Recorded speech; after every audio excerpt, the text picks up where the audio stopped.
Bom dia, boa tarde, boa noite. Eu sou a Renata Rupper em mais um episódio do Calado, podcast da Barco. Hoje aqui com a Vanessa Pimentel, ex-atleta paralímpica, e com o Fabiano Marçal, nosso mediador e jornalista. Bom dia, boa tarde, boa noite. Bom dia, boa tarde, boa noite.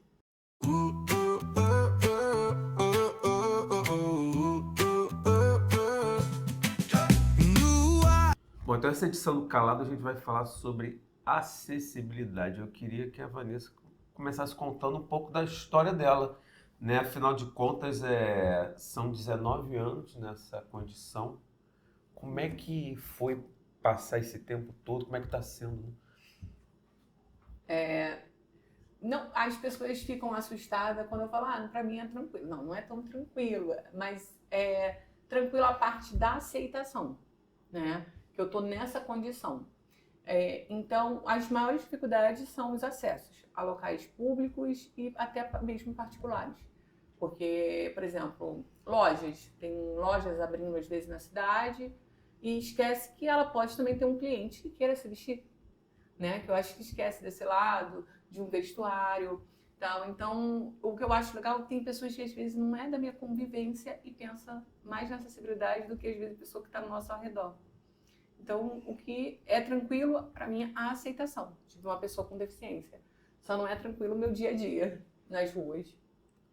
E como é que foi o começo? Qual foi a parte mais difícil, a maior superação? Logo lá no comecinho, logo depois do acidente? Eu sofri acidente em 13 de agosto de 2006. Eu tinha 21 anos, então daqui a pouco eu tenho mais tempo de vida na cadeira de rodas do que andando. Eu era muito nova na minha cabeça. Foi um turbilhão de coisas. Eu sofri acidente com meu ex-namorado. Ele era estudante de fisioterapia. E eu falava, ai, que bobeira, vai estar estudando para fazer massagem nas pessoas. Aí ele, não é isso, a gente até me zoava ele. E então, acho que foi castigo que eu falava. Então, quando eu sofri acidente, eu estava sabendo, que na minha cabeça eu sabia que estava acontecendo também com o meu corpo. Por meu ex estudar essa parte, só que demoraram a me falar, levaram um mês. Tanto que quando foram me contar, eu já sabia. Acho que eu estava conversando com você ontem, sim, né, sobre isso. Aí fez uma junta médica, veio psicólogo, veio enfermeiro, veio médico, explicar sobre a minha condição do que aconteceu comigo. E eles tinham medo porque um pouco antes uma moça tinha ficado também paraplégica naquele hospital. E quando deram a notícia para ela, ela começou a arrancar os fios de soro, não aceitava, botou a culpa na mãe, botou a culpa no namorado e tal. Então eles ficaram preocupados, vieram até com uma bandejinha de calmante para poder aplicar em mim. Aí veio, você sofreu acidente, a sua lesão na época não entendia, é T6 e T7, toracolombar, e a gente vai fazer a cirurgia para você voltar a sentar, né? Então, causando em você a paraplegia. Aí eu, tá, doutor, tá bom. Aí ele, você sabe o que é paraplegia? Eu falei, sei. Eu parei da cintura para baixo. Aí ele, você não vai dizer nada? Aí eu falei assim, olha, eu tenho que agradecer a Deus por estar com vida hoje, porque eu tenho amigos, tenho até um ex na época que não está aqui para contar a história. Então, para mim já basta. Aí eu olhei para minha prima e falei, Vi, liga para minha mãe. Aí ela, Nessa, sua mãe já sabe. Aí eu falei assim, eu sei que ela sabe, mas é para avisar que eu quero minha cadeira rosa Lilás, tá? E manda botar Hello Kitty atrás. Tá tudo pronto. Aí depois a psicóloga conversou com minha mãe. Ela falou assim, eu que preciso da sua filha. Ela que precisa de mim. Ela falou, sabe? Então, tipo, eu sempre fui de boa no hospital. As enfermeiras vinham me dar banho. E essa moça que passou por lá, ela não aceitava. Às vezes, você não vai me dar banho, você não vai botar a mão em mim. Não, e eu cantava junto com ela. As enfermeiras, quando acabava as atividades dela naquele hospital, elas iam pro meu quarto para ficar comigo, para conversar. A gente ficava, eu vou ter um date hoje, eu vou ter um encontro, tal. Então a gente criou uma amizade que eu tenho elas até hoje no Facebook. O meu médico, que era residente na época, a gente também tem uma amizade até hoje, tanto no Instagram quanto fora. Ele veio aqui depois de alguns anos para ver onde que eu morava. A gente saiu para almoçar, ele veio com a namorada, sabe? Tipo, então eu criei um vínculo de família mesmo, que eu passei de agosto a dezembro, praticamente, novembro. Aí eu fui para casa em dezembro e retornei em fevereiro. Então eu fiquei um bom tempo em um hospital. Eu falo que toda vez que eu vou para o hospital eu pareço Grey's Anatomy. Tem uma temporada. Nada é simples. Não, é interessante que a gente, o próprio nome já fala trauma, né? Porque a pessoa, a recuperação ela é muito pessoal. Sim. É o seu esforço, marca o esforço até de equipes médicas e tudo mais. Que conselho que você daria para as pessoas que estão passando por isso? Tem alguém na família passando por isso?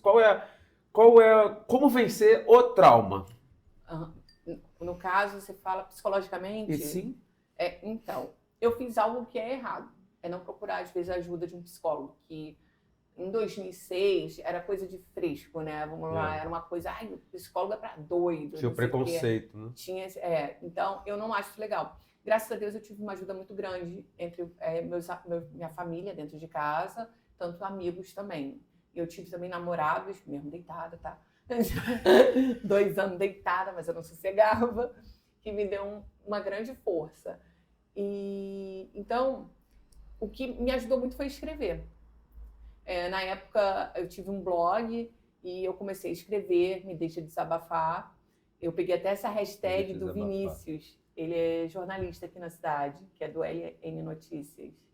Ele botava isso e eu gostei dessa hashtag. Eu falei assim, ai, me deixa desabafar. E eu comecei a usar a hashtag dele também.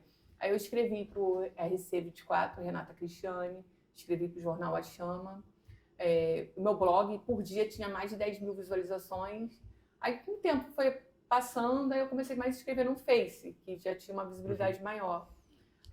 Então, o ato de escrever aquilo que eu sentia, aquilo que eu sonhava, sonhar um sonho mesmo de dormir, ou também pensar no futuro, me confortava, entendeu? Era um modo de me desabafar mesmo da minha mente, botar tudo para fora. E as pessoas comentavam, eu respondia comentários, então era como se fosse a minha psicóloga, aquele e a vida público. Pré e pós-cadeira, o que mudou? Mudou muita coisa.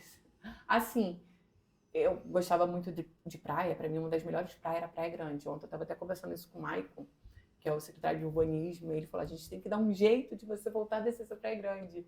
Porque eu falei, se o lugar não fosse acessível para receber todas as pessoas, o lugar que é deficiente. Então, eu falei assim, Maicon, eu sei que a Praia Grande tem uma maior extensão de areia, mas ali sempre foi o ponte da galera. A gente sentar para ver pôr do sol, e eu sinto muita falta disso, do mar. Então, hoje eu evito muito ir à praia, principalmente pela falta de acessibilidade e também, porque a gente sempre precisa de ajuda de terceiros. Então, nem todo mundo está disponível, porque, meu esposo está sempre ali comigo, mas ele sozinho comigo na praia não vai dar conta de levar na areia. Graças a Deus, a gente sempre conta uma boa pessoa trabalhando, até o pessoal da barraca ou salva-vida sempre está disposto. Uma vez a gente cismei de stand-up. Levamos um stand-up para a praia, eu e ele, e o salva-vida ajudou a gente a ir para o mar. Aí ele falou, quando você quiser, só bater a mão que eu venho. Então tá ótimo. Porque a primeira coisa, quando eu fiquei na cadeira, foi a voltar a nadar. Eu falei isso na clínica. Eu falei, eles até tomaram um susto, porque todo mundo que chegava na clínica, Sara, queria voltar a ficar em pé, a dar passo, porque tem uns aparelhos. Sim. Eu falava, eu quero voltar a nadar. Porque onde eu moro, eu preciso voltar a nadar. Tanto que eu vou para passeio de barco, o pessoal me joga na água, eu pulo do barco. Aí, geralmente, eu pulo nas prainhas que é permitida pular do barco. Na Ilha do Farol, eu já preciso ir para a canoa, para o bote. Aí, então, eu prefiro descer só nas prainhas. Então, eu falava, não, a primeira coisa, eu quero voltar a nadar, eu amo o mar. Apesar de ser branquela, mas eu gosto muito. Então, eu sinto muita falta disso, daquele contato, de sentir o pé na areia. Tô estressada. Então, vamos lá para a beira da praia, senta, vai ver o mar, que isso descarrega toda a energia. Mas, quanto a isso, eu faço ainda, só que eu fico no calçadão. Eu falo, Luca, eu tô afim de olhar o mar. Eu vou com minha mãe, vou com ele.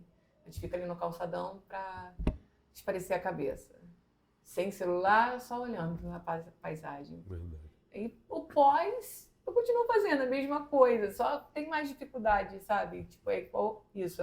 Aquela coisa, eu vou sair de casa sozinho, vou pra praia. Não rola mais. Entendeu? Eu vou pro mercado sozinha. Também não rola mais. Porque acabo precisando de ajuda de terceiras. Então, ou às vezes, também uma coisa que também me incomoda, às vezes a gente está irritada, a gente é mulher, tem TPM. Daqui a pouco vem a menopausa, nunca para a irritação. Então, só multiplica. Só ciclos, né? São ciclos. Então eu falo, às vezes a gente tem vontade de quê? Eu quero sair, quero ficar sozinho, eu quero pensar sozinha. Então, isso eu não tenho mais essa liberdade. Às vezes eu falo até com o Luca, Luca, eu tô estressada, sobe, vai pra minha mãe. Eu quero estar sozinha. Quero pensar sozinha, porque ele fica preocupado, ele fica, o quê? Quer que eu faça alguma coisa? Isso aí já tá me irritando. Eu não quero nada, só quero ficar sozinha. E aí, uma coisa que me tranquiliza também é cozinhar. Eu já não fazia antes. E a cozinha tá ali cortando, para mim se tornou uma terapia. Isso que eu ia perguntar, que ela falou a Renata perguntou sobre o pré e o pós, e eu ia te perguntar o seguinte, qual foi a primeira impressão que você teve? Você saí do hospital, agora eu tô em alta, agora eu tenho uma vida pela frente. Você chegou em casa, e aí, como é que é organizar essa nova vida? Então, aí foi difícil porque eu não vim para casa, porque aqui a minha casa estava alugada para contrato. E a gente morava no segundo andar. Quando eu saí, eu fiquei no hospital do Rio de Janeiro, Salgado Filho. Aí eu fui para casa de uma tia. Lá a gente ficou durante uns 2 meses. Então eu já estava na casa das pessoas, então a casa não parava de checar a gente. Todo dia tem alguém. Então não me deu tempo nem de pensar. Como se fosse mais férias. Eu só estava deitada mesmo. A única coisa é porque aconteceu tanta coisa de uma vez só, que eu acho que eu fui relaxar realmente quando eu cheguei aqui na cidade, porque aí parou aquele período de visita. Eu tô em casa. Porque quando você tá na casa das pessoas, então não para, você tá naquela rotina de chegar à visita. Meu primeiro aniversário, não tinha mais onde botar presente. Gente, vamos lá. Continua fazendo aniversário, quero presente. Cadê os próximos anos? Mas o primeiro ano não parava de chegar presente. E a primeira Páscoa, eu contei, foram 40 caixas de bombom, 20 ovos de Páscoa e 7 Ferrero Rocher, tablete grande. Gente, continua aqui comendo. Estavam celebrando a sua vida, né? Era uma coisa... Então, não tinha tempo muito de pensar, não, porque a casa vivia... Tinha hora que eu falava, ai, mãe, diz que eu tô dormindo, que eu não aguento mais visita. Porque eu queria parar, queria estar... Aí a gente comprou um notebook, porque era uma coisa que eu já ficava na cama.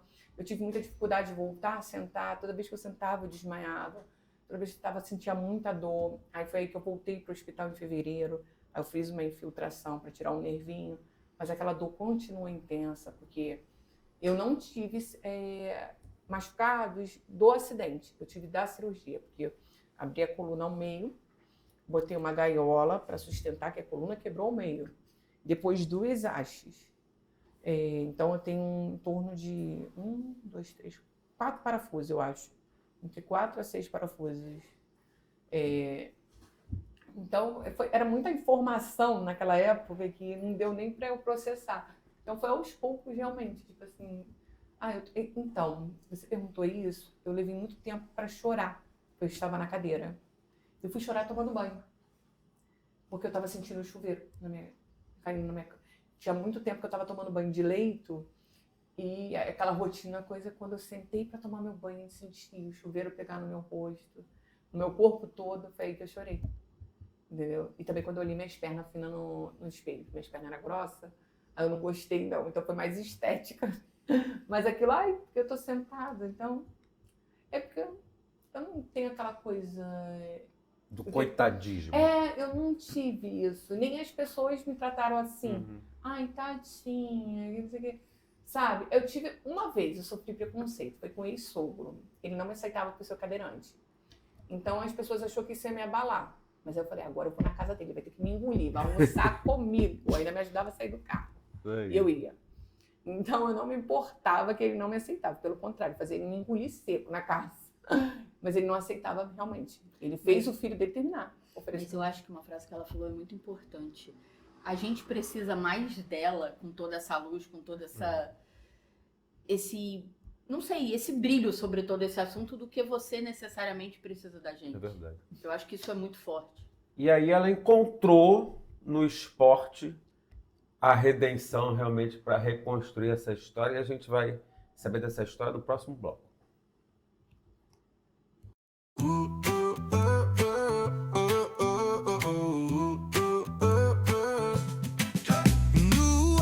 Bom, de volta com essa edição do podcast Calado, falando sobre acessibilidade com a Vanessa Pimentel, e a gente ia falar sobre o esporte, né? Que o esporte, para a maioria das pessoas, ela acaba sendo uma forma de aliviar aquela tensão, a dor. Como é que o esporte entrou... E olha só, o esporte entrou na vida dela de uma maneira incrível. Quem se atreve a contar essa história? Então, antes do Quem se atreve, a Nissan, né? Eu recebi o convite para ser a condutora da tocha olímpica. Cadê a tocha? Mostra a tocha. Cadê? Olha só. Rio 2016. Gente, passa rápido, né? Vai fazer 10 anos. Sim. Se você quiser explicar. Não, porque você eu sabia. Gente, tem um pão de Não, açúcar aqui. tem 9 anos que eu tenho a tocha. A Hoje eu Pedra descobri. da Gávea. Olha, Pão de Açúcar, Morro da Urca, Aqui é a Pedra Pedra. do Corcovado Aqui. e, por último, a Pedra da Gávea. É sensacional. Uma. Eu tenho E quase aí- certeza que todo mundo que tem a tocha não sabe. Copacabana, Galera, sabe ou né? não sabe? A- Eu vou te falar. A tocha só não é muito acessível. Para você fechar, ela não É, tem que ser virar de cabeça para baixo. Mas conta essa história. Então, o esporte ele entrou na minha vida. Eu tenho uma amiga que ela foi a primeira mulher triatleta do Brasil, do triatlon, cadeirante, no caso. A primeira cadeirante mulher a participar do triatlon. E ela veio aqui em casa me visitar, só que eu tinha ido ao hospital, como eu falei, minha vida é um Grey's Anatomy, fazer um exame de rotina, era vesícula biliar, uma coisa que ia durar 3 dias, 3 horas, a cirurgia durou 45 dias, 9 horas, e foi mais perigoso do que o meu acidente. Caramba. O médico falou. Eu ia morrer em casa e não ia saber. Então não deu tempo da gente. Ela trouxe até a bicicleta, que ela competia, a handbike, no caso da minha categoria. Só que não deu tempo. Tipo, o hospital me trouxe de ambulância para eu falar com a minha amiga e me retornou no outro dia. Porque a gente começou a ficar preocupada que eu comecei a ficar amarela. Então, tipo, a gente tomou um susto achando que fosse hepatite, né? Mas não, era porque a minha bile estava 10 vezes maior do que o normal. Então, me deu a reação. E se eu não tivesse tido essa reação, eu ia ter uma hemorragia interna e não ia saber. Porque quando ele me abriu para operar a vesícula, que é uma coisa rápida, ele viu que a pedra ela saiu do lugar e rasgou meus órgãos.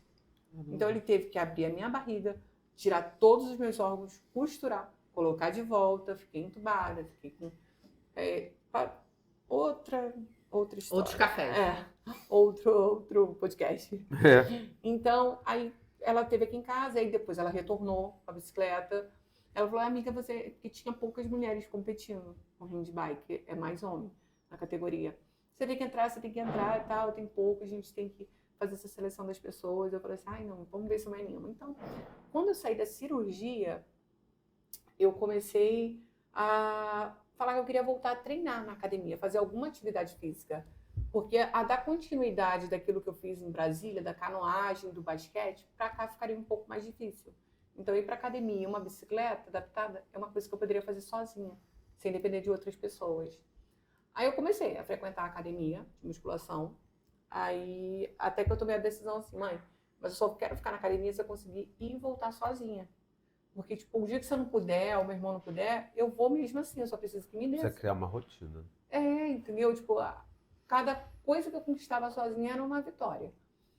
Aí, quando ela foi me acompanhando, eu fui guiando a cadeira sozinha, consegui voltar, cansei, parava. Aí eu falei, agora eu fico na academia, que dá pra eu ir e voltar sozinha. Eu vou falar, Arraial é uma das cidades, tipo assim, não tem muita acessibilidade, mas é uma das cidades que ainda fico mais segura de andar na rua. Porque as outras cidades aqui da região é um pouco impossível. Entendeu? Com o movimento de carro, de pista, se torna mais perigoso. Aqui o pessoal me conhece, está acostumado. Hoje mesmo, voltando no mercado sozinha, o caminhão vinha acabando com tudo na curva. Quando ele me viu, ele já parou, reduziu, esperou eu calmamente passar, porque eu tenho que andar na rua, não adianta. Aí ele foi e continuou. Sim. Então, graças a Deus, eu não tenho problema quanto a isso. O pessoal respeita muito. Tem gente que às vezes eu tô na rua sozinho, o carro tá atrás, parado. Aí eu fico, pode passar. Ele, não, você primeiro, pode ir com calma, eu te espero. E aí, às vezes, eu ficava com medo, porque eu vejo o pessoal com tanta pressa no carro, mas quando sou eu na rua, o pessoal respeita bastante.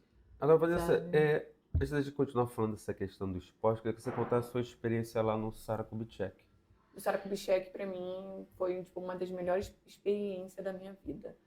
Foi onde eu aprendi a viver numa cadeira de rodas e ser mais independente e ver que a vida não acabou.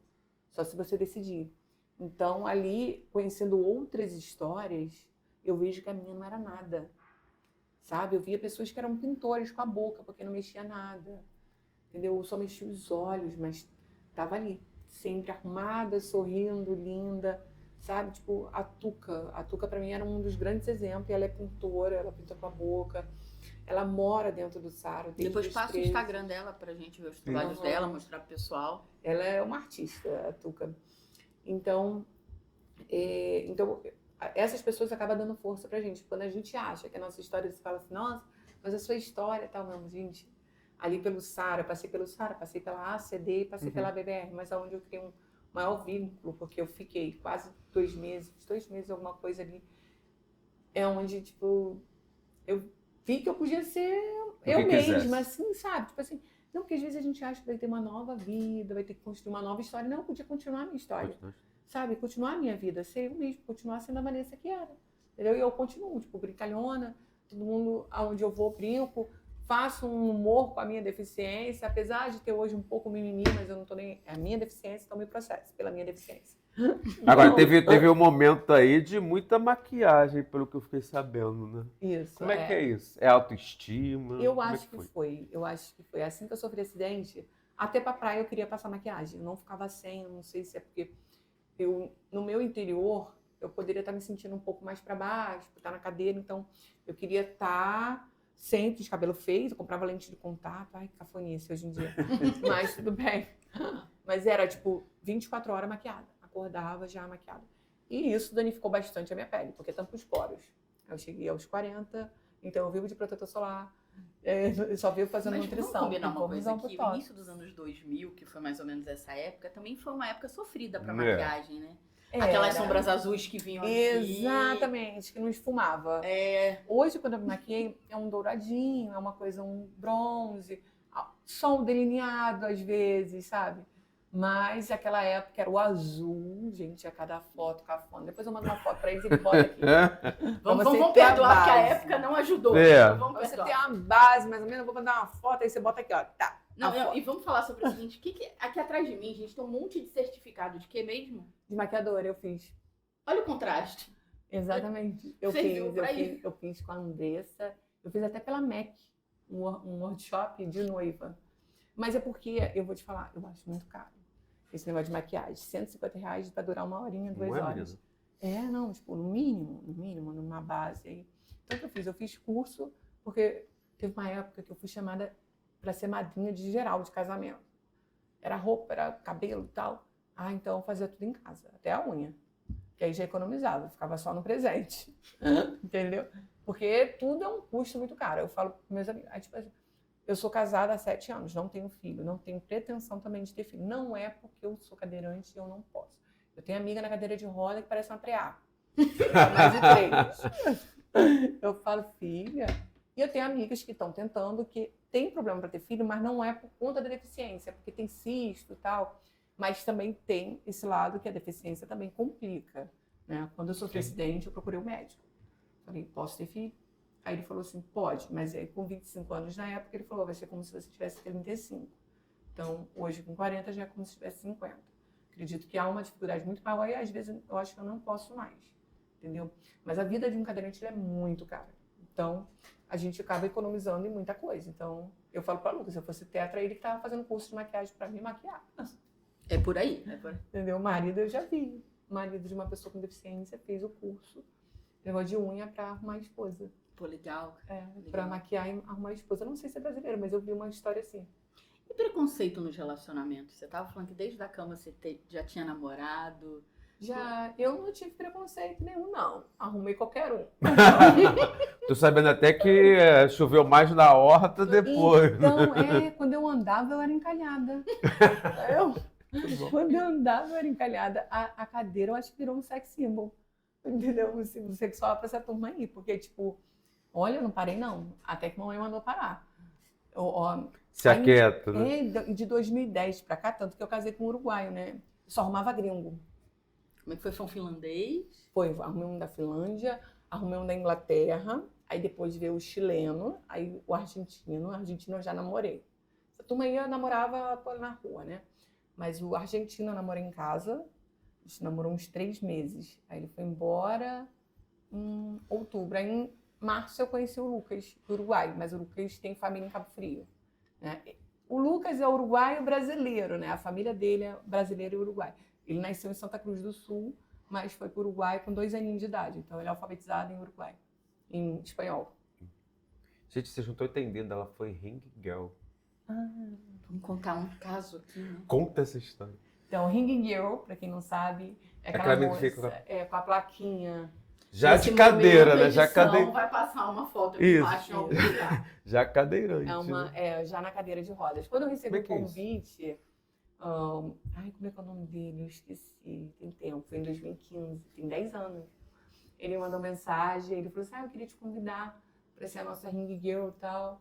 Aí eu fui lá, ele falou, você vai ser a primeira Ring... Aí eu falei assim, você sabe que eu sou cadeirante, né? Porque, tipo, a Ring Girl é aquela mulher malhada, coxa, bumbum, meu bumbum tá escondido. Esse é o prêmio dos namorados, ele tá escondido, ele veio por último. Se souber conquistar, Muito bom. esse é o prêmio. Então, eu falei, você sabe que eu sou cadeirante. Ele, exatamente, é por isso, porque eu tô te convidando para ser a primeira Ring Girl cadeirante do mundo. Se você botar meu nome no Google, Do aparece. mundo. Parece, Vanessa Pimentel cadeirante tá lá. Ó. Tá, aí eu fiz um ensaio pela UOL. A UOL veio aqui no estádio, a gente fez um ensaio. E eu acho que foi em maio de 2015. Aí eu fui do Favela Combat, ainda fui parar na favela. Mamãe, nunca mais, menina.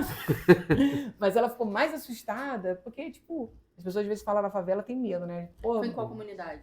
aí fui lá para São Gonçalo. A gente foi parar num ginásio lá. E eles sempre convidavam uma pessoa para ser a primeira do mundo. Então teve a primeira mulher trans Ring Girl, a primeira mulher anã Ring Girl, Olha. a primeira plus size, eu acho que foi aquela MC Carol, na época, Ring Girl. Então sempre eles têm essa de convidar, tipo, a inclusão, né? Em tudo. Acho muito maneiro. Aí eles convidaram, porque eles falaram que eu botei uma frase no Facebook que eles me acharam. E, tipo, essa aí vai ser a nossa Ring Girl. Alguma coisa de acordar segunda-feira animada, que ninguém acorda. E eu tava toda doida que chegasse segunda-feira. Eu tô batendo aqui toda hora. Doida que chegasse segunda-feira pra ir malhar. E todo mundo odeia segunda-feira, né? E ó, vocês acham que acabou? Não acabou, não. Aí, depois dessa história toda, ela sai pra onde? Pro CrossFit. A gente vai saber isso aqui depois do intervalo.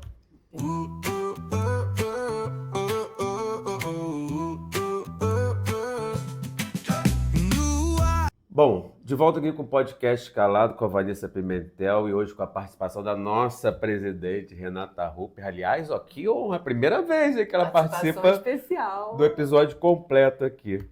Gente, olha só, eu queria que você contasse agora um pouco do handbike, né, na sua vida, que afinal de contas ela participou de 3 etapas da Copa Brasil, né? E a gente estava falando dessa parte esportiva, até a gente chegar hoje que ela faz CrossFit. Quando eu faço CrossFit, as pessoas tomam um susto, Como né? assim, né? CrossFit. Ela consegue, mas se você botar Pneu, joga, CrossFit. Tem, a galera, tem uns cadeirantes que amarra o pneu e sai puxando, entendeu? Tem algumas coisas adaptações. Se vocês botarem CrossFit, cadeirante, vai aparecer gente subindo corda com a cadeira, que vocês tomaram no susto. Acabamos de ver. Eu já achava que a cadeira ficava Sim. para diminuir a carga, a pessoa usava o braço para se subir e voltava para a cadeira. Não, ela leva a cadeira com ela. E quanto pesa uma cadeira? Depende da cadeira. Hoje tá mais tranquilo, né? A A sua, quando você começou lá há 20 anos, devia de ser bem mais Nossa, pesado. é aquela cadeira enorme de ferro que pega aqui nas costas o encosto, chega a Duro, esquentar. né? Loucura. Né? Não é confortável. Então, tanto que a gente compra uma cadeira para a pessoa que é deficiente, no caso com lesão, é diferente quando você, eu quebrei uma perna, tal, preciso usar uma cadeira só por um tempo, é diferente. Porque aí a cadeira, eu visto a cadeira, não é ela que me veste. Tem aquela coisa. Sim. Ficar com aquela cadeira grande e é até perigoso, porque se eu pegar uma cadeira muito apertada, pode me dar escara, porque eu fico sentada direto. Eu tô sentada desde 7 horas da manhã.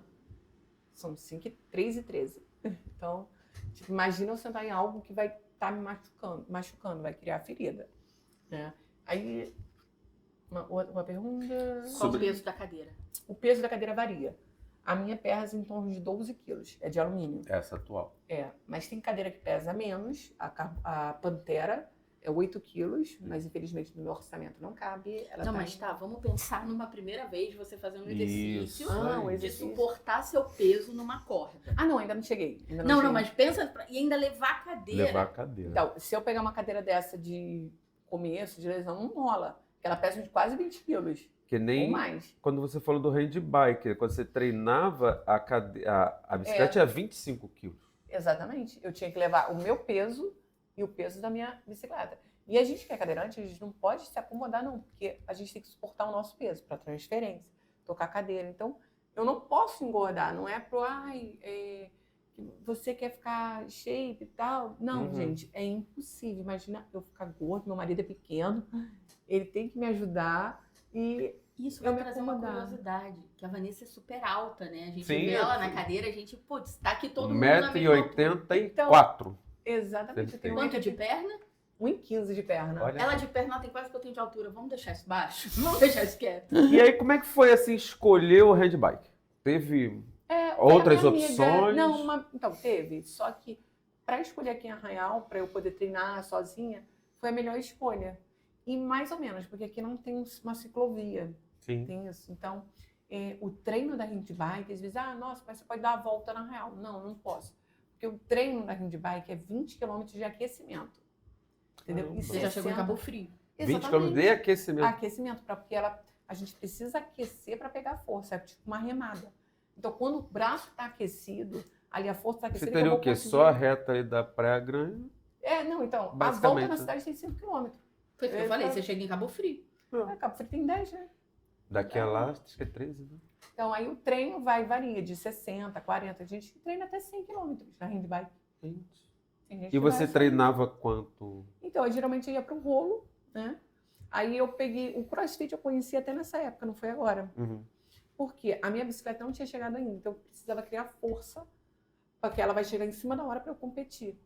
Aí então eu fazia musculação e fazia fisioterapia e conhecia uma academia antiga, que eu não sei se existe, foi em 2014, 15, Beta Time, em Cabo Frio, que era do Otto Rodrigues, um lutador.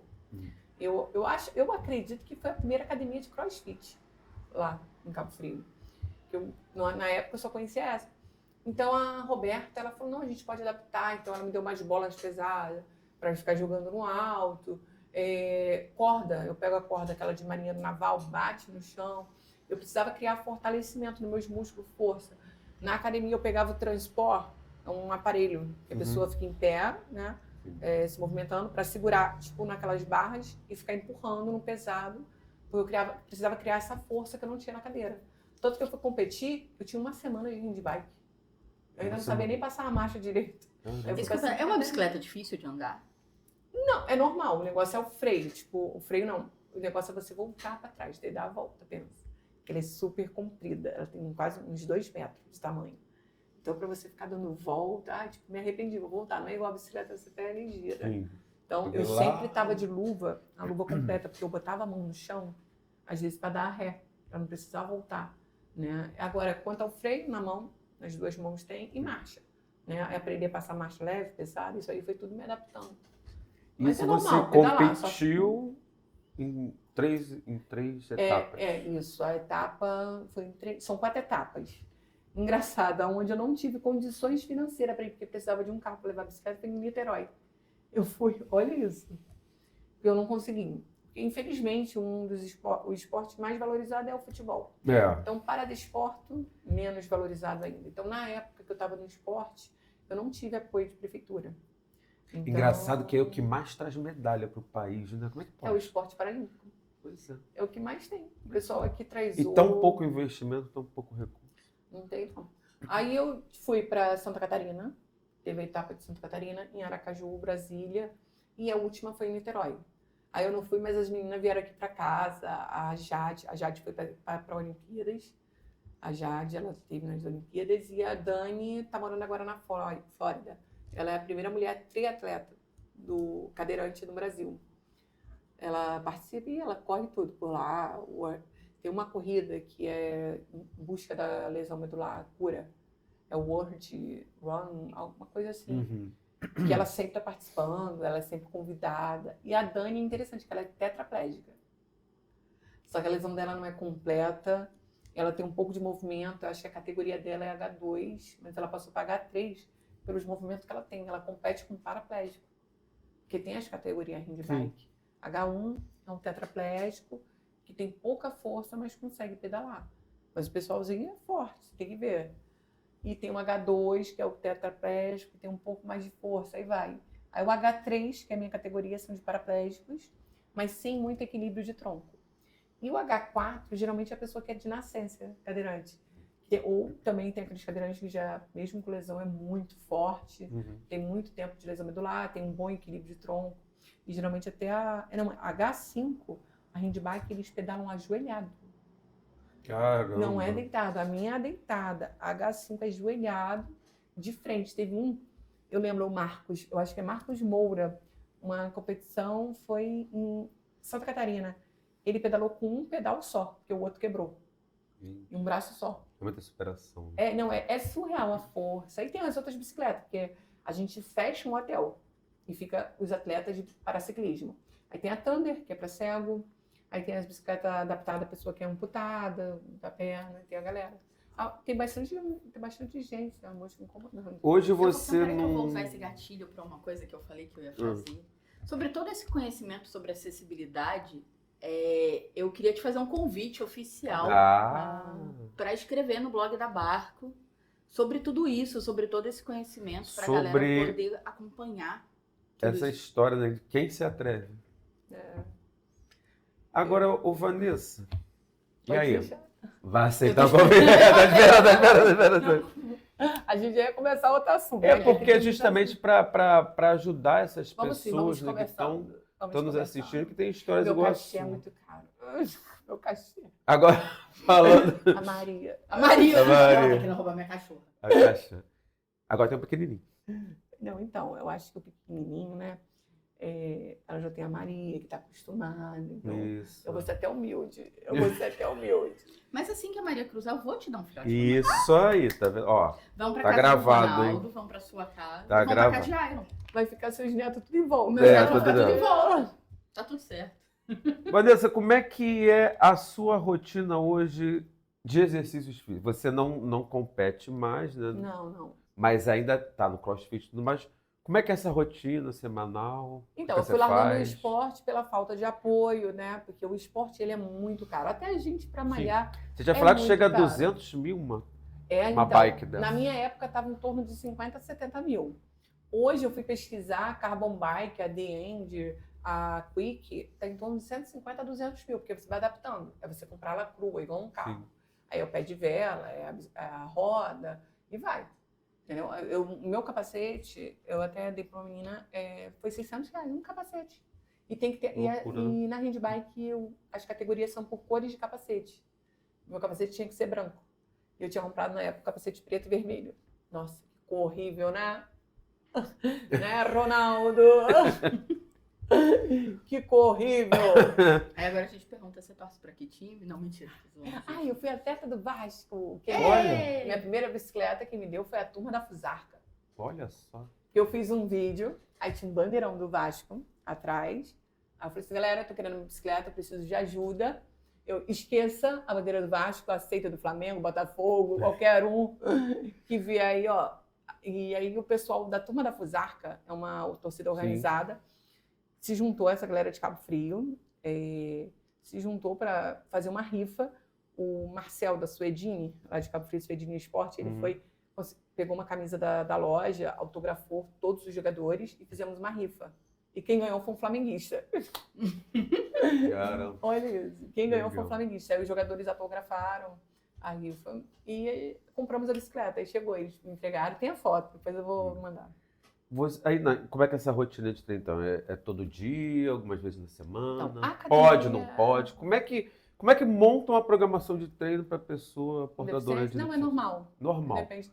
Não é bom... Então só não se mexe quem não quer, é isso? Exatamente. Mas não é bom a gente forçar muito, porque claro. Eu não vou só treinar. Etc. Não, eu não vou só treinar. Eu vou ter minha rotina em casa, de mexer com os braços. Tanto que eu falo lá no cross, eu falo assim, Patrick, você sabe que eu vou embora com os braços. Né?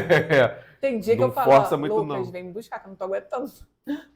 Ainda mais o desenvolvimento Smith. Sim. Né? Levantar, fazer exercício de ombro. Tem hora que os braços ficam parados. Eu falei, gente, agora eu fiquei aleijada de vez. Esse até eu pulo. Agora parou tudo de vez. Fiquei aleijada de vez. Não ombro é a pior andar. coisa que existe pra treinar, fala a verdade. Ai, gente, eu odeio. Eu gosto de costa. Gosto de treinar costa. Costa eu pego pesado. Na academia eu pego uns 70 quilos. Como você vai ali com 10 quilos? Eu tô morrendo. Ai, não, então eu odeio também ombro.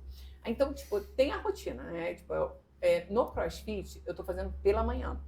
Porque é menos pessoas, então às vezes o espaço não é tão grande, é grande. Mas para um cadeirante, quando tá com muita gente, aí não tem como. Então eu faço pela manhã, que é menos pessoas. aí o professor também me dá um apoio legal, entendeu? Mas mesmo no dia que eu cheguei lá, era circuito, tava cheio, aí a Karen conseguiu me encaixar no cantinho, consegui fazer remada, porque desmonta, eles estão adaptando tudo, sabe? Legal, né? Aí o pessoal faz uma coisa, eu faço outra, mas é meio que baseado. Tipo, hoje a galera pulando corda, né? Aí eu levei minha corda, só que minha corda, eu falei, Patrick, pô, sacanagem. Minha corda é naval. Tive que fazer 2 rounds, batendo 500 vezes a corda. Então, tá É loucura. tudo doído, tá tudo doído. Então, tipo, é uma rotina, mas é o que eu falo, não posso forçar muito, porque eu posso ter uma lesão e estar parada. Pois Entendeu? Gente, a gente vai fazer o último intervalo para o último bloco e vai falar sobre as cidades acessíveis e o trabalho que ela fez, que não é só lamentar, mas é tentar ajudar as pessoas. A gente vai falar sobre o trabalho que ela fez aqui no município de Arraial do Cabo em relação à acessibilidade no último bloco.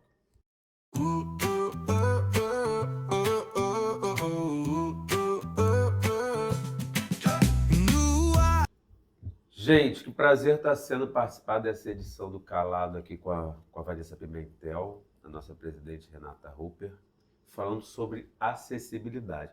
E depois dessa história toda de superação, de vencer obstáculos, de vencer desafios, de se superar através do esporte, não é só isso não. Esse trabalho lindo que ela fez lá como coordenadora de acessibilidade da Prefeitura de Arraial do Cabo de 2013 a 2020. Queria que você contasse essa história. Então, aí veio o desafio, foi até um pouco antes do esporte. Então, porque na hora que eu saí no show, eu encontrava um pouco de dificuldade, né? Para descer, para estar participando. E como aqui em Arraial era muito mais difícil você ver os PCD na rua, aí a pessoa acaba esquecendo. Que é aquela coisa, quem não é visto, não é lembrado. Sim. Então, eu comecei a me preocupar. Então, na época, em 2013, eu procurei o prefeito. Aí eu falei com ele que eu estava com vontade de voltar a trabalhar, mas eu queria ver essa área de acessibilidade, de estar cobrando isso em eventos, no caso. Aí ele falou, me deu essa oportunidade. Então, eu entrei em 2013 na Secretaria de Turismo, depois eu fui para a Secretaria de Governo, que no turismo me colocaram no pitch para informação turística, não era o meu foco, de estar parada ali.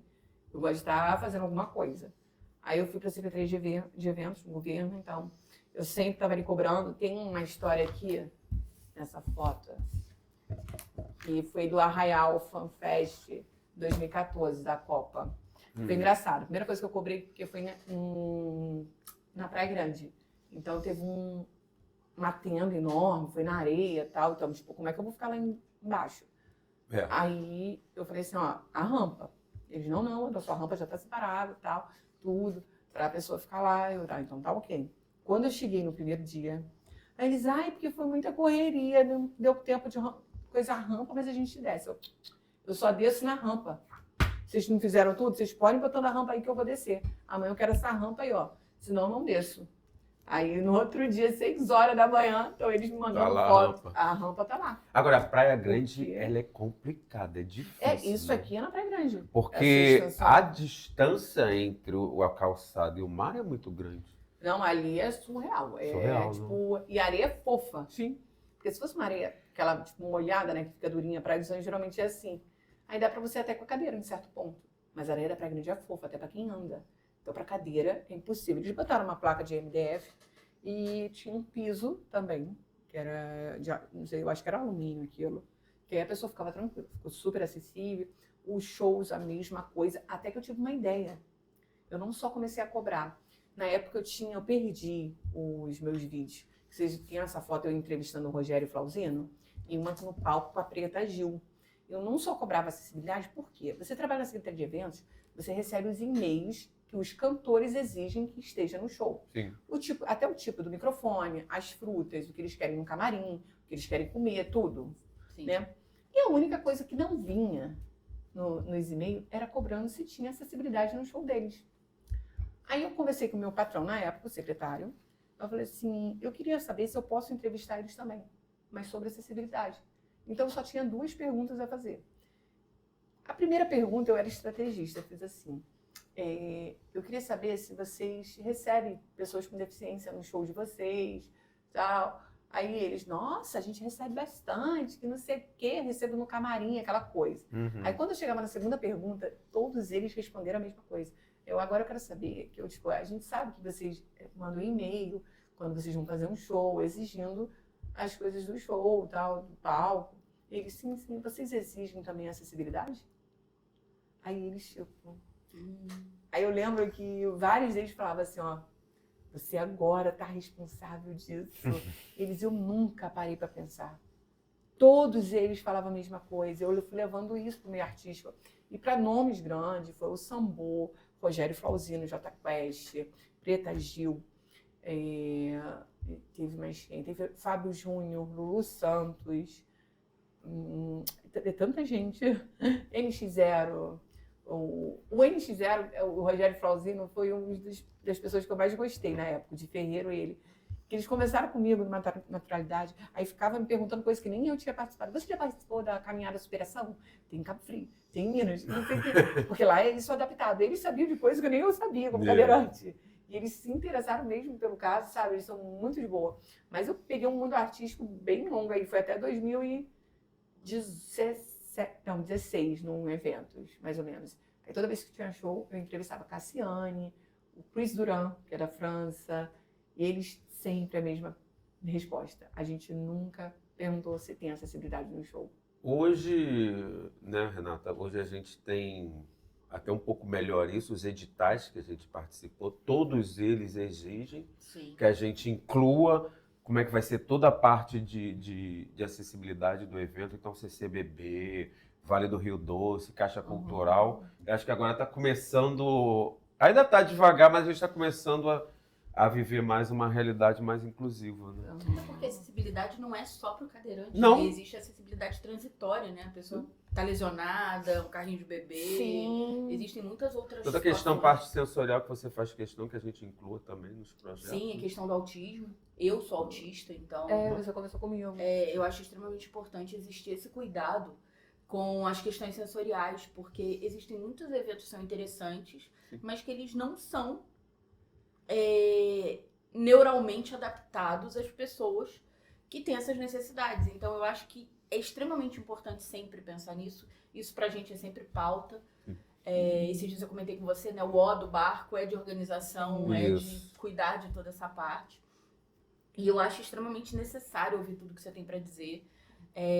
Como você falou, a questão da lixeira, o óbvio passa muito desapercebido. Não, são coisas mínimas, que eu acho legal. Então tem que ser um olhar da pessoa que vive aquilo e de quem estudou, né? Porque eu tive uma amiga arquiteta que ela falou assim, não, a gente tem que estudar, porque não é só ter o espaço para você passar, é no banheiro você poder girar a sua cadeira. Sim. É aquele espaço. E a altura da pia e tal. Tinha coisas que eu nunca tinha percebido, que tipo, a porta do meu banheiro tá errada, ela tinha que abrir para fora. Porque se eu cair dentro do banheiro, ninguém entra. É verdade. Então a porta tem que ser aberta para de fora. Então são pequenos detalhes, tem que mudar. Só que aqui, como é uma casa antiga, tipo, a gente tem que fazer uma boa reforma, de mudar tudo. E a porta, o meu banheiro, ele já é antigo, mas estrategicamente, abençoadamente, o vaso sanitário é no fundo, porque geralmente é no corredor. Você tem que fazer toda uma... E geralmente o banheiro é mais estreito, como o mais estreito da casa, né? Tanto que a opção de cadeirante é ter um banheiro do tamanho de uma cozinha. Sim. Ele roda, vai ter tudo. Não, o banheiro sempre é estreito. O problema sempre é o banheiro. É quando eu procuro um hotel. Eu entro no banheiro, ok, porque se for de tomar banho até naquele chuveirinho eu tomo. O negócio é entrar no banheiro, porque no quarto é de menos, não precisa barra e tal. Só vou deitar. Agora o banheiro o banheiro não tem como. Agora, não dizendo assim especificamente de Arraial do Cabo, que você até disse que Arraial do Cabo até em relação a outras cidades, como Cabo Frio, etc., até que está bem avançado. Qual é o maior problema de acessibilidade pública, não estou falando de cidade, mas no equipamento público que você, na sua opinião? Só as praias? Mas assim, é tranquilo, aqui eu andar, tipo, até a academia, vir no mercado, mas tipo, para eu chegar às lojas, às rampas, às vezes, Sim. Aqui uma das praças que eu ando tranquila é essa nova, a do sindicato. Porque, por exemplo, para eu ir para as lojinhas, tem uma rampa que é muito íngreme, é muito alta. E tem um problema também, né? As coisas aqui da cidade é antiga. Sim. Né? E tem um problema com a chuva. As calçadas são altas, então a rampa não dá para fazer no nível certo. tem que ser um pouco elevado, então eu vou sempre precisar de ajuda para alguém, para me descer, né? Então fica complicado. E o problema também são lojas, que às vezes, por causa de chuva, eles botam não sei o que, um degrau. Falando em lojas, eu não vou Alta. citar o nome, né, por causa do podcast, mas sabe aquele supermercado novo que abriu em Cabo Frio? Sim. Você já viu a rampa? Ela é extremamente íngreme. Lá, é porque eu sempre vou por baixo. Você fala da entrada. Não, é porque o Lucas vai me empurrando, então saquei. Então, Dá uma olhada, a rampa, Se eu for o nível sozinha- dela tá certo, o outro tá assim. eu vou é um bang reparar. jump. É porque quando o Lucas me leva, então a gente não vai sentir. Eu vou sentir empurrando. Isso. Dá uma olhada lá. É bom saber. Agora, você sabe o que eu achei interessante daquele mercado? Eu vou falar que eu cheguei lá, estava fazendo compra, o que não acontece aqui. Aqui precisa muito disso, só que agora eu acho que o presidente da Câmara botou como lei. Foi aprovado e já entregou ao supermercado, tem 3 meses. Toda vez que eu chego nesse mercado novo, chega um funcionário e fala, você precisa de ajuda? Quer que eu faça compra com você? Eu Tá achei legal. que isso fosse lei lá. Aí, tanto que quando eu cheguei a passar compra, eu falei assim, aqui vocês colocam um funcionário para ajudar uma pessoa com PCD e tal, cadeirante? Eles, não. Eu falei, porque toda vez que eu venho aqui, vem um funcionário e pergunta se eu preciso de ajuda, que pegue o carrinho, que ele me ajuda na compra. Então é educação mesmo, é mais o tato, né, cara? Da pessoa, ela tá ali, ela se coloca no lugar da outra.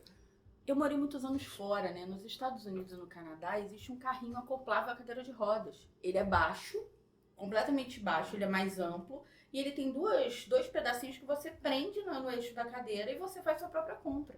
No Brasil já tem, em alguns lugares. Eu já vi, eu não lembro aonde, mas eu já vi isso. Tem em Brasília. Eu te mostrei a foto ontem, eu acho. Que você Porque perguntou. ela tá uma dizendo que faixa lá pra é uma proteger. coisa normal, aqui é uma não. coisa eventual, né? Eu tive uma amiga lá que ela fala que tem até um carrinho, né? Motorizado. se a Tem, pessoa mas é que precisar. o carrinho motorizado você já tem que pensar na Aí, transferência e tal. Você, no caso, consegue, mas algumas pessoas não. Mas esse carrinho adaptar, esse processo adaptar, ele é muito interessante. E tem em todos os mercados, porque nada mais é, se você olhar, fica até a sugestão de botar uma foto do que um carrinho normal, que teve as pernas cerradas. Que maneiro. Ele foi rebaixado. E aí, onde seria o puxador, é uma extensão que você prende aqui da lateral. Gente, é super legal. É uma coisa tão simples que se torna tão útil. E outra coisa no dia a curiosa, dia. que aqui eu também vejo, eu imagino que você, por ser alta, talvez não tanto, mas que as pessoas têm dificuldade de pegar os produtos de cima. Muito. Lá não é dividido assim, lá é dividido assim. Nesses Então, eu vejo o atacadistas, produto então, da do chão vida, no teto. até eu Não, tenho o açaí. dificuldade. Eu canso de ver umas senhoras lá, Até eu aí o tenho Lucas dificuldade. acaba ajudando, porque é muito alto. Sim. Agora, muito interessante isso, de botar tudo em pé. Agora, Porque aí vai ficando pra cima só pra quem é alto. Sim. Uma coisa que realmente também intriga muito é a educação do povo em relação à pessoa com deficiência. Exatamente, é o que eu tô falando no mercado. Param na uma vaga de empatia. deficiente, param em Aqui frente é à demais. rampa, Não, e se não para param. na vaga de deficiente, para na vaga do lado, mas cola na porta Cola para o na deficiente porta. não conseguir entrar ou sair. Não, você viu aqui na frente do meu portão, né? Que tem a placa de não estacione e de... Temporada, então, esquece. Não é. Às vezes a gente bota o cone, porque fica ali o tempo todo. Assim, quando É você falta vê moto, alguma campanha coisa mais educacional, vizinho, falta... o pessoal que trabalha aqui no estádio fala, estou botando aqui, tá atrapalhando? Eu não vou sair. Aí, ok. Mas uma galera que, tipo, estaciona, carro entra na loja aqui ao lado e fica, esquece da vida. Aí, às vezes, o Lucas tem que ir lá, chamar e falar, ó, tem que tirar o carro. Você Entendeu? acha que falta campanhas de educação? Você participa... Tem até bastante. Eu- tenho até um Eu quis negócio provocar esse tema porque você faz palestras também, né? Então, eu levei ontem também, na reunião que eu tive, sobre acessibilidade. Olha isso. Multa moral. Multa moral. Aí eu não sei se é coordenador ou alguém da Contrans, Estive Falou pra aqui mim. e não pude estacionar. O seu veículo estava no lugar que é meu por direito assegurado pela legislação. entendeu? A gente vai tentar fazer isso aqui e distribuir a guarda mirim às crianças, porque elas não podem multar, mas é uma multa moral. Igual elas E fizeram, é uma vergonha, né? Gente, é sensacional. entendeu? Não é? A gente vai estar passando aí. O nosso cineasta, produtor, está dizendo ali que o tempo acabou, mas está tão bom que eu vou pedir a licença, presidente, para a gente só encerrar o assunto com uma curiosidade que eu tenho e pedir para você deixar uma mensagem também para quem está nos assistindo. Como é que é a questão da alimentação?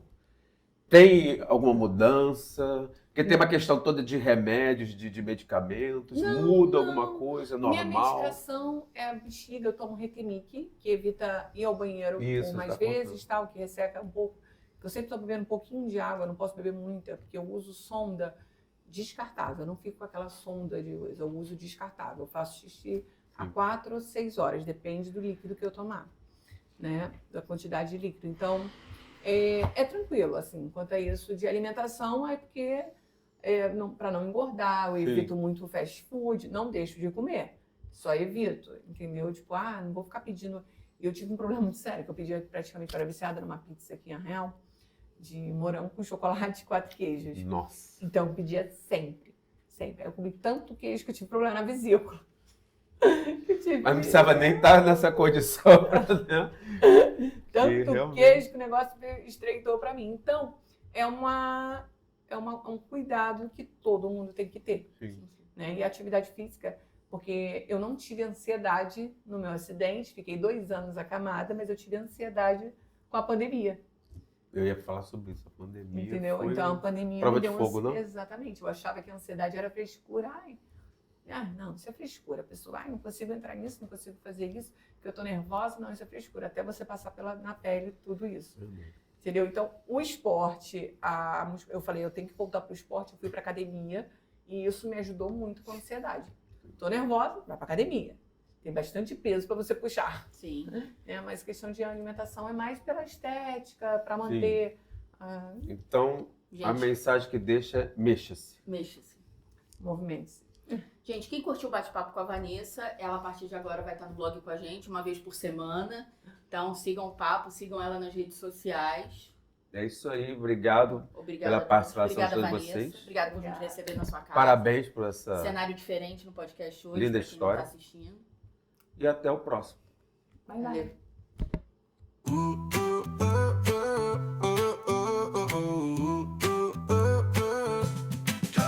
No ar, silêncio invade, mas a voz logo explode.